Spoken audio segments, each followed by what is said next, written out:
into gas to power.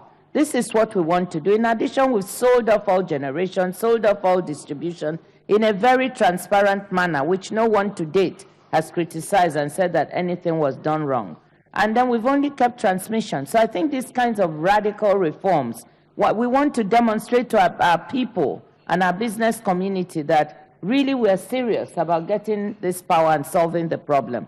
Now, just to say that these investments take a little bit of time to mature. So it's not overnight. There'll be a transition period. I suspect we'll need a year to a year and a half before, we begin to see the benefits of increased hours of supply. But I'm very optimistic because we're on our way there. Within a year to 2 years in this country, it will be like telecoms. When we started, MTN was the first to take the risk from South Africa of investing. Nobody else wanted to come, and boy, did they make a hell of a lot of money. Minister, can I get Minister Gordhan's input here? The stat being quoted is that if we manage to reduce that energy poverty, if we bring, let's say, the 700 million people on the African continent into the power grid, with off-grid solutions, I'm not saying they need to be on-grid, let's not go into that discussion now. But if we reduce that number to zero, those people who don't have access to electricity, that we can leverage or we can increase our growth, GDP growth, by 2 to 5% in countries across Africa, somewhere between 2 to 5%. Imagine what that's going to do to the 5.5% GDP growth outlook that the IMF is forecasting for Africa. I want to go back to the regionalization now. Inga Dam, I don't want to leave this as a potential solution because I think this has got to come back into the conversation, Minister. Inga Dam is one of the opportunities that we could show solidarity on the African continent to transform the power situation.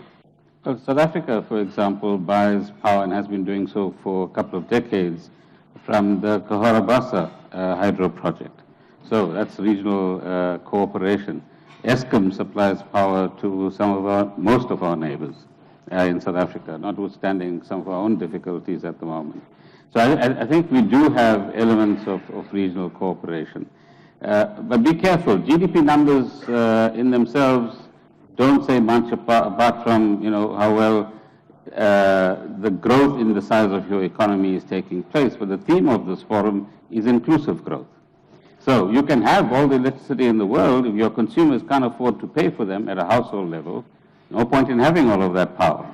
So, yes. Are you becoming negative here now? No.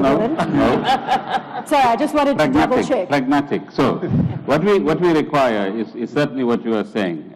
We actually discussed, some of us, the Inga project for the last 2 days. It'll happen.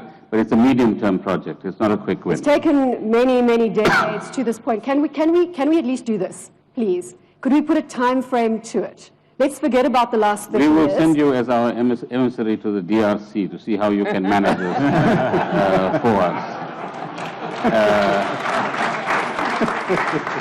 So then at least some of your passion can be exercised in the right kind of way there.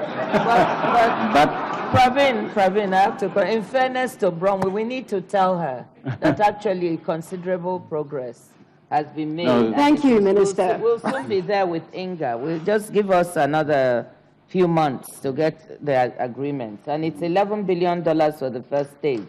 Okay, so it's that money also has to be structured and brought in. And South Africa has already signed an off-take agreement with the DRC on that. Yeah. Why didn't you both just come out and tell me that in the beginning? Julian, you want to come in? Bromwell, you're talking really big, and I think that's fantastic. But there are things that we can do really small. About a year ago, I came across a person in India who has made his mission to take small solar panels to the villages in India. And immediately when you think about it, they get light. They can charge up their mobile telephones. Financial inclusion can start right in the villages by something very, very simple.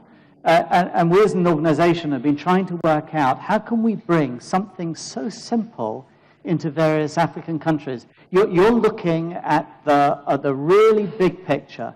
but there are some small things in the villages that make the quality of life of people a lot better, and there are things like that we can do as well. Julian, I'm trying to leverage the strength on this panel to get the big picture sorted as well as the small picture. But at least one point that arises from Inga.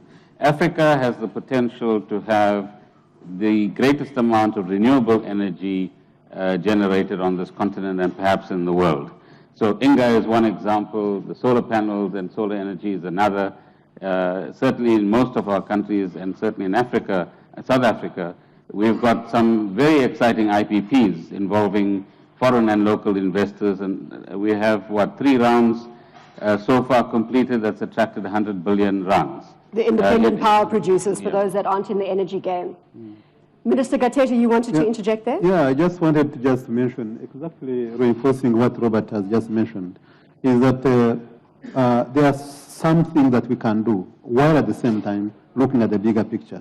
Generation will take time, in as much as even if they go the financing today, the work will take a long time. But in the meantime, is really the non-grid energy that we can also do within the villages, within the rural sector, that can be done, including even changing the lights here for efficient use of the energy.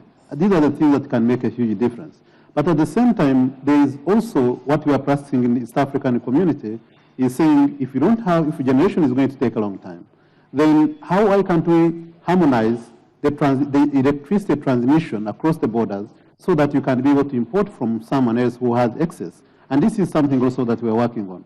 But at the same time, beyond electricity, there are other quick wins that we can do. You mentioned informal trade, the cross-border infrastructure, which are simple, that can facilitate cross-border trade, is a quick win. The other issues is also what our heads of state in the region have also taken for Kenya, Uganda, and Rwanda to make sure that you can allow the people to come and work without necessarily needing work permits. These are the means that if you have it efficient in terms of skills, then you can get it from the region, as we are benefiting from Rwanda, for example. Jin-Yong, we've heard there from Minister Gatete, is passionate about intra-Africa trade. I see he's going to keep bringing us back to that topic in order to leverage the growth outlook. What are you passionate about from an IFC perspective? Take us in the next part of our discussion, bearing in mind we've got 15 minutes left. I think certainly we are very focused on infrastructure, and I indeed agree there has been some progress on INGA. That's a medium to long-term project. In terms of quick win, actually right here in this country, Nigeria has one of the biggest natural gas reserves. You see, if you go to Lagos, you see the gas flare. And in this country, we need to overcome some regulatory bottlenecks. We need to build the infrastructure to gather those gas. If we can get that thing done, the power generation capacity in Nigeria can increase by 30% instantly, because a lot of generators are idling. There's no gas. Not only that will be good for Nigeria, power supply, and also can benefit the region. Another area, this is also consistent with inter-regional trade. In Africa, there are regional projects on infrastructure, power, railway need to be done on a regional basis. I think there have been a lot of great efforts recently through the NEPAD, through the Africa Development Bank, the World Bank. I think they are making progress. These are the quick wins to fill the infrastructure gap, which would be foundation for the economic growth here. So we've got infrastructure gap, which is in tandem with the power infrastructure gap, as you refer to the gas. And Hendrik, I think maybe we stay back on this topic because of the amazing benefits that can be derived from power. I was recently at a forum in Los Angeles where I was trying to convince the audience to put their money, foreign direct investment, into Africa and into the power environment. And I wanted to try and explain to them what I was talking about when we talk about this power deficit in Africa. And it struck me when I was flying into Los Angeles in the night, and it was dark, but this brilliant, beautiful city of glowing lights was as far as I could see. And I thought, this is how I'm going to explain it to this audience.